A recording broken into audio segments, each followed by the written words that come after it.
Hi, I'm Lisa. For years, I've felt overshadowed by someone I could never seem to please, my mother-in-law, Brenda. Every day followed the same routine. I'd be up before dawn, moving silently to avoid her sharp critiques.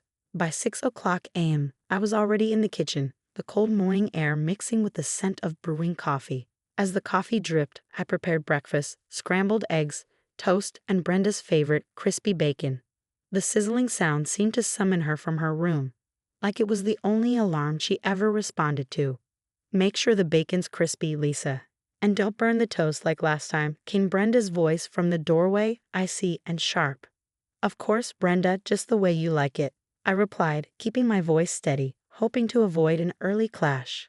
As I plated her breakfast, I could feel her eyes scrutinizing every move, as if I were walking on fragile glass. The slightest misstep would shatter the peace. The morning light barely seeped through the curtains when her voice cut through the stillness. "I want this house spotless today, Lisa. Start with making me a decent cup of coffee, not like yesterday's mess." Taking a deep breath, I measured the coffee grounds with extra care, hoping to avoid another complaint. The coffee maker hummed softly, a contrast to the tense atmosphere.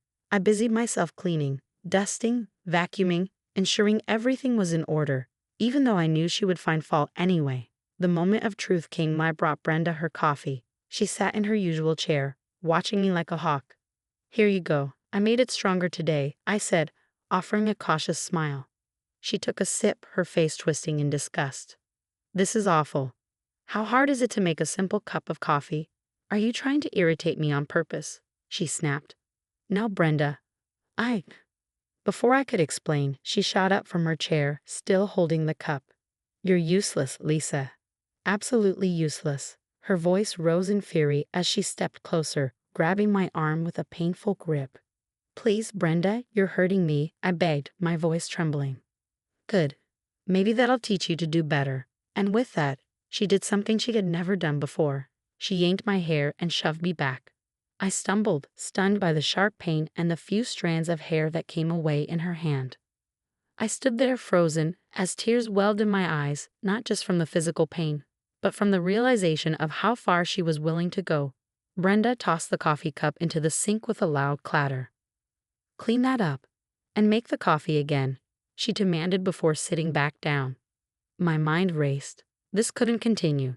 As soon as Brenda returned to her chair, I slipped out of the room, my hands shaking as I reached for my phone.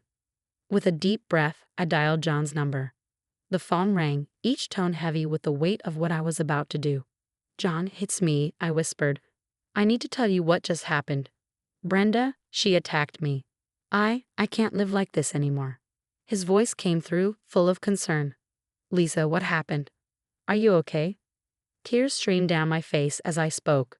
She pulled my hair, shoved me. "I'm really scared. I don't know what to do." There was a long pause on the other end of the line.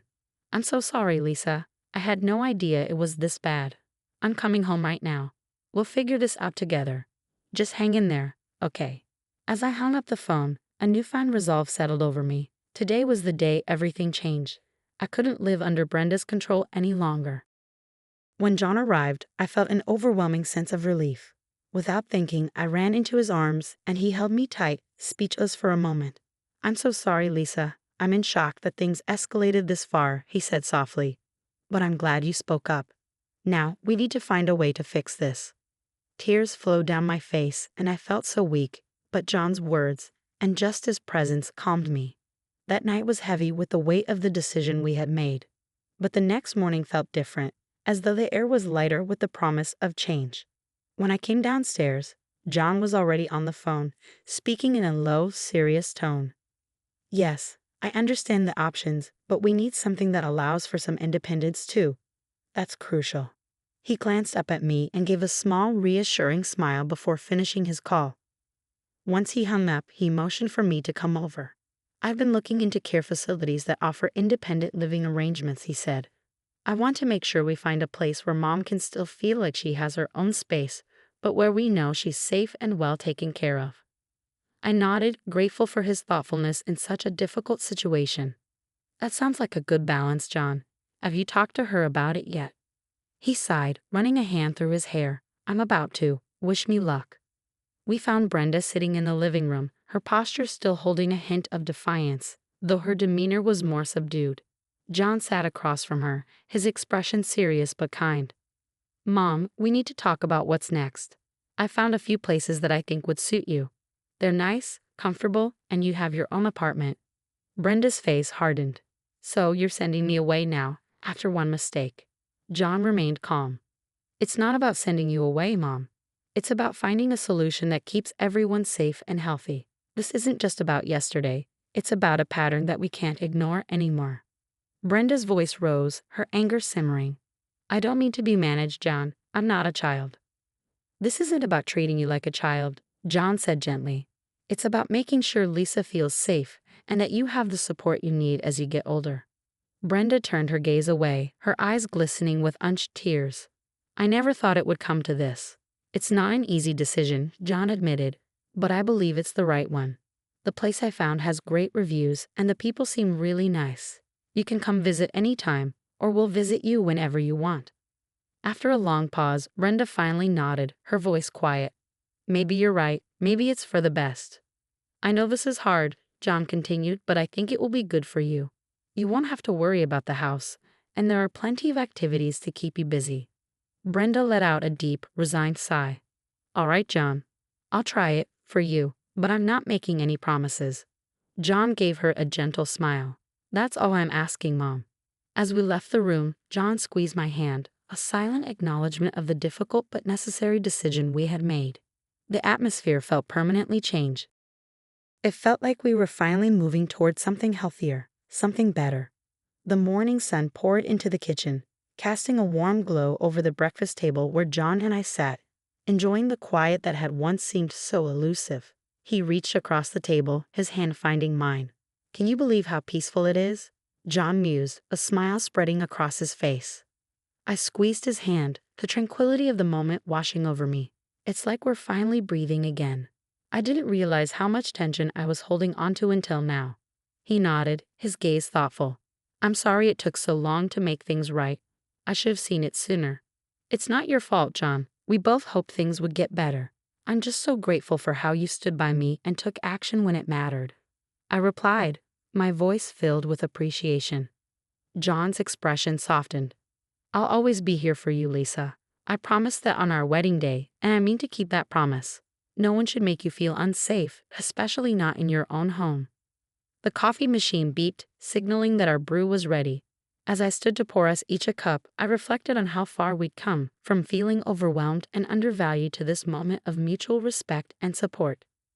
"You know, John, it's strange how things turn out. I feel stronger now, more confident in standing up for myself. That's all I've ever wanted, for you to be happy and strong." John replied, watching me with eyes full of love. As we sipped our coffee, we talked about plans for the future. Simple things like redecorating the living room or planting a small garden in the backyard. Every word and laugh felt like a building block in the new foundation of our relationship, one no longer shadowed by Brenda's oppressive presence. "I've been thinking a lot about karma lately," I said, setting down my cup. John raised an eyebrow, intrigued. "What brought that on?" "Just seeing how everything unfolded. Brenda made her choices, and those choices led her to a new place. One that might actually be better for her in the long run. It's not about punishment, but more about the natural balance of things," I explained, my thoughts clear and firm. "It's comforting to think there's some kind of balance, that by standing up for yourself, you're not just causing conflict but restoring that balance," John said thoughtfully. I smiled, the early rays of sunlight catching the edges of my hair. "Exactly. And now we get to focus on building something positive here, just the two of us." John reached for my hand again, his touch reassuring. "Here's to new beginnings, to peace, and to us growing stronger together." As we sat there, the world outside slowly waking up, I couldn't help but feel a deep sense of peace. The journey had been hard, fraught with challenges and tears, but it had led to this new dawn filled with promise and newfound strength. And in that quiet light, I finally understood. Standing up for yourself is sometimes the most powerful statement you can make. As our story comes to a close, I'd love to hear your thoughts. Do you think moving Brenda to a care facility was the right decision? Or do you feel John and Lisa should have handled things differently? Please share your opinions in the comments below. Thank you for watching. If you enjoyed, please like, share, and subscribe.